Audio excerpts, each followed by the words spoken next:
हाय, तो आज हमें कंसेप्ट सीखना है रेजिस्टिव का। ठीक है। और जब हम नाम रेजिस्टिव सुनते हैं तो हमें सीधा समझ में आता है एक ही लॉ, राइट? Ohm's law. तो आज हम समझने वाले हैं रेजिस्टिव नेचर। ओके। ऐसे हम कैपेसिटिव और ऐसे हम इंडक्टिव नेचर भी समझेंगे। ये बेसिक है आपके नेटवर्क थ्योरी का। तो इससे हमें एक ही चीज़ समझ में आती है, ओम्स लॉ। ठीक है। और ओम्स लॉ हम जो स्कूलों में पढ़ते हैं या तो फिर कहीं और स्कूलों में पढ़ते हैं, V=IR। ये आपका सेकंड है। Okay, second law of Ohm's है। फर्स्ट लॉ ऑफ ओम्स क्या बोलता है? फर्स्ट लॉ ऑफ ओम जो है आपका, वो इलेक्ट्रोमैग्नेटिक फॉर्म है। इलेक्ट्रोमैग्नेटिक फॉर्म, जिसे हम क्या बोलते हैं? Point form of Ohm law, sorry, form of Ohm's law. और दूसरा हम इसका नाम लेते हैं microscopic form of Ohm's law. ठीक है। Electromagnetic form of Ohm's law, point form of Ohm's law and microscopic form of Ohm's law. ठीक है। इसमें क्या बोलता है? ये बोलता है कि जैसे मान लो एक कोई भी कंडक्टर है। ठीक है। कोई भी कंडक्टर होगा, कुछ भी होगा, उसका नेचर रेजिस्टिव ही होगा, पहली बात। ठीक है। तो इसमें जो भी मैं करंट फ्लो करती हूँ, ठीक है, आई करंट फ्लो करती हूँ, तो इसके अक्रॉस, इसकी लेंथ के अक्रॉस क्या हो जाता है? एक इलेक्ट्रिक फील्ड जनरेट हो जाती है। ठीक है। करंट मैंने फ्लो किया तो इलेक्ट्रिक फील्ड जनरेट हो गई। अब जो इलेक्ट्रिक फील्ड जनरेट हुई है, वो जो होती है समानुपाती, या फिर, हाँ, मैं तो समानुपाती ही बोल रही हूँ। ये जो होती है इक्विवेलेंट होती है उसकी करंट डेंसिटी के। ठीक है। अब हम इसको समझेंगे कि what is current density, what is electric field.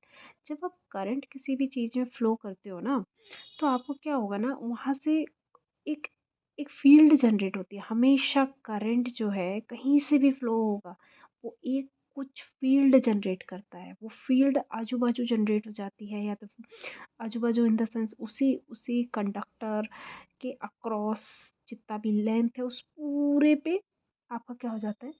Current flow होते होते वो इलेक्ट्रिक फील्ड भी जनरेट करने लगती है।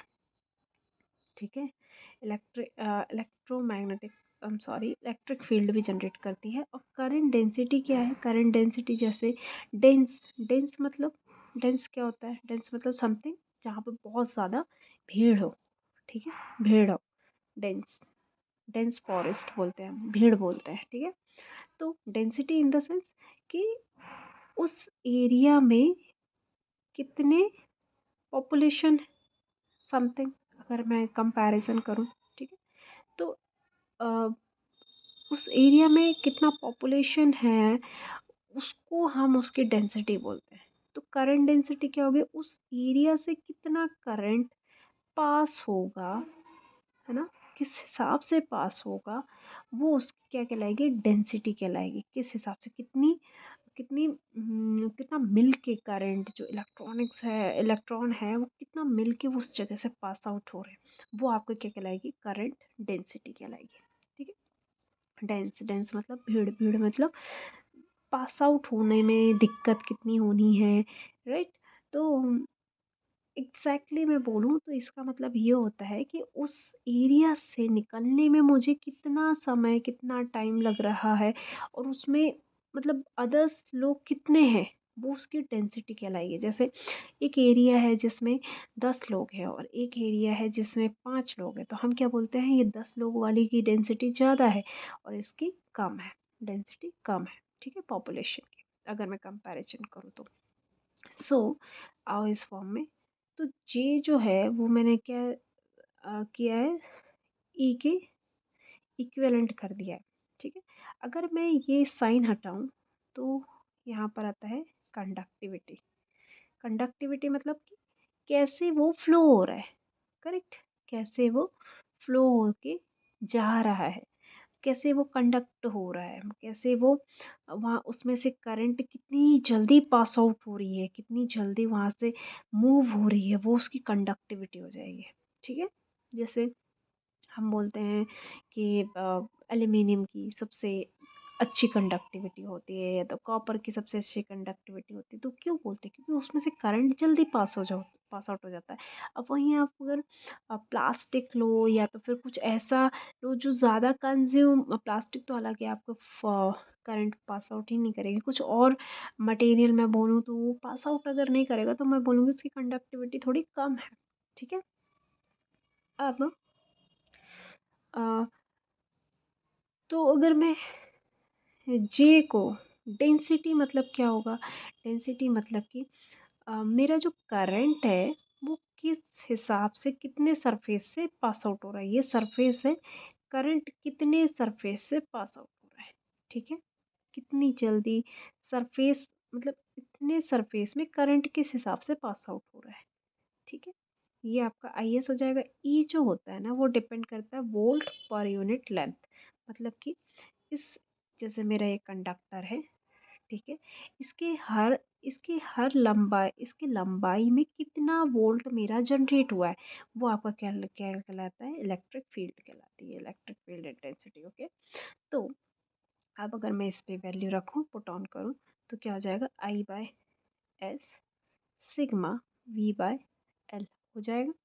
अब अगर मैं इसको थोड़ा सा I V V I R के फॉर्म में लिखूँ, इस फॉर्म में लिखूँ, तो क्या होगा? V equal to L sigma S I, और ये जो होता है इक्विवेलेंट होता है आर के। ठीक है, ये हमारा क्या कहलाता है? Resistance, resistance. ठीक, अब हम देखेंगे कि रेजिस्टेंस जो है, आर जो है, वो किस किस पे डिपेंड कर रहा है, इसकी डिपेंडेंसी देखेंगे। ठीक है, तो डिपेंडेंसी क्या है? एल सिग्मा एस, मतलब कि रेजिस्टेंस जो है लेंथ पर, रेजिस्टेंस जो है सरफेस एरिया पे, और रेजिस्टेंस जो है कंडक्टिविटी पे डिपेंडेंट रहता है। ठीक है, अब हम देखेंगे कि मेरे, अगर मैं टेम्परेचर से कुछ खिलवाड़ करूँ तो मेरे रेजिस्टेंस में क्या चेंजेस आते हैं। ठीक है, चलो उसको देखते हैं। यदि मैं टेम्परेचर इंक्रीज करूँगी, ठीक है, तो आपको पता है जब आप किसी भी चीज़ का थोड़ा सा टेम्परेचर अगर आप इंक्रीज करते हो, किसी भी मटेरियल का, या तो फिर आप कहीं पर भी आप ऐसा नोट करो, आप टेम्परेचर इंक्रीज करोगे तो क्या होता है? उसका लेंथ में क्या हो जाती है? इंक्रीमेंट हो जाता है। ठीक है, या फिर मैं एक छोटा सा एग्जांपल ऐसे दूँ, मुझे नहीं पता ये सेट होगा कि नहीं आपके दिमाग में, आपको याद कैसे रखना है। मान लो एक जगह है जहाँ पर, एक रूम है जहाँ पर एसी नहीं लगा है। ठीक है, एसी, सॉरी, एसी लगा है, तो उस जगह पे बहुत सारे लोग रह सकते हैं। ठीक है, और अगर बहुत सारे लोग रह सकते हैं और मैं उस जगह का अगर मैं देखूँ, ये काउंट करूँ कि उस एरिया में मतलब वो सारे लोग उस एरिया में कितने एरिया में रह रहे हैं, तो वो ओके ओके अमाउंट आएगा, करेक्ट। अब अब मैंने टेम्परेचर क्या किया? इंक्रीज किया, गर्मी बढ़ गई, एसी बंद, गर्मी बढ़ गई, तो अब सारे लोग क्या करेंगे? इधर उधर भटकने लगेंगे। तो अब मैं अगर टोटल करूँ लोगों का कि कितने एरिया में समाये हैं लोग, एक दूसरे से दूर जाएंगे ना, गर्मी बढ़ गई तो सारे इधर उधर भागने लगेंगे, तो एरिया क्या हो गया मेरा? अब टोटल लोगों को अगर मैं काउंट करूँ कि वही लोग, जो 10 लोग थे जो अभी इस एरिया पे रह रहे थे, अब वही 10 लोग इतने बड़े एरिया में रह रहे हैं। ठीक है, क्यों? क्योंकि टेम्परेचर इंक्रीज हुआ। Same thing, if I am increasing my temperature, तो मुझे लेंथ में इंक्रीमेंट होगा। अब लेंथ में अगर इंक्रीमेंट हो गया है तो ऑब्वियसली सरफेस एरिया में आपका इंक्रीमेंट होगा। ठीक है, अगर, अब देखो, अगर मेरा इसमें और इसमें ये कंडक्टर है, ठीक है, इसमें से करंट पास करने में और इसमें से करंट पास करने में, अब मेरा सरफेस क्या हुआ, इंक्रीज हुआ। अगर मैं इसमें से करंट पास करूँगी तो ये जल्दी करंट पास होगी ना, ठीक है, जल्दी करंट पास होगी। क्यों? क्योंकि फटाफट यहाँ के जो इलेक्ट्रॉन है वो गर्म होंगे, चार्ज होंगे और वो रन होंगे, ठीक है। अब जब मैं इस एरिया में अगर इलेक्ट्रो करंट देती हूँ तो यहाँ पर जो इलेक्ट्रॉन की संख्या है वो ज़्यादा हो जाएगी, ठीक है, सरफेस बढ़ गया है क्योंकि ज़्यादा हो जाएगी, तो मेरा जो करंट है वो ज़्यादा अमाउंट में लगेगा, करेक्ट। और स्पीड और मूवमेंट थोड़ी स्लो रहेगी क्योंकि इतने सारे इलेक्ट्रॉनों को पहले गर्म होना है, फिर उन्हें फुल ऑन एनर्जी लेनी है अपनी, देन उसके बाद उन्हें मूव होना है।